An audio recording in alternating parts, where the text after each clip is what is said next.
Hello friends, movies all অ্যাবাউটে আপনাদের স্বাগত।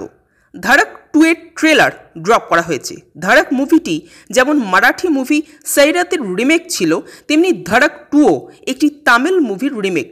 মুভিটির নাম পেরিয়ারম পেরুমাল। মুখ্য চরিত্রে সিদ্ধার্থ চতুর্বেদী ও তৃপ্তি ধিমরি। এই মুভিটা কিন্তু মূলত জাতপাত উঁচু নিচু এই টপিকটাকেই তুলে ধরেছে।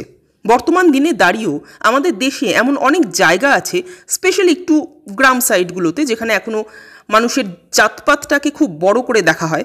এই মুভিটাও কিন্তু সেটাই তুলে ধরেছে। একটা ছেলে নিচু কাস্টের বলে তাকে কত রকমের অপমান অসম্মান সহ্য করতে হচ্ছে কলেজে, সেটাই দেখানো হয়েছে।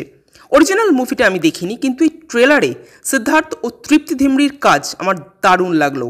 সিদ্ধার্থের মেকআপটা চরিত্রের সাথে খুব মানানসই হয়েছে, আর সিদ্ধার্থের এক্সপ্রেশন, বডি ল্যাঙ্গুয়েজ দারুণ লাগছে, মানে দুর্দান্ত হয়েছে। আপনারা যদি খেয়াল করেন তো সৈরাত অর্থাৎ ধাড়ক মুভিটার গল্পও কিন্তু এই জাতপাত উঁচু নিচু এগুলোকে কেন্দ্র করেই আবর্তিত হয়েছিল। ধাড়ক 2তেও সেম দেখানো হচ্ছে, এবং ধাড়ক 2তেও স্মল টাউন ছেলেমেয়ের জীবনচক্রই কিন্তু তুলে ধরা হবে। তো ওভারঅল ধাড়ক 2 এর ট্রেলারটা আমার বেশ ভালো লাগলো। আপনাদের কেমন লেগেছে কমেন্ট করে জানাবেন। আর আমাদের ভিডিও ভালো লেগে থাকলে প্লিজ লাইক শেয়ার সাবস্ক্রাইব করতে ভুলবেন।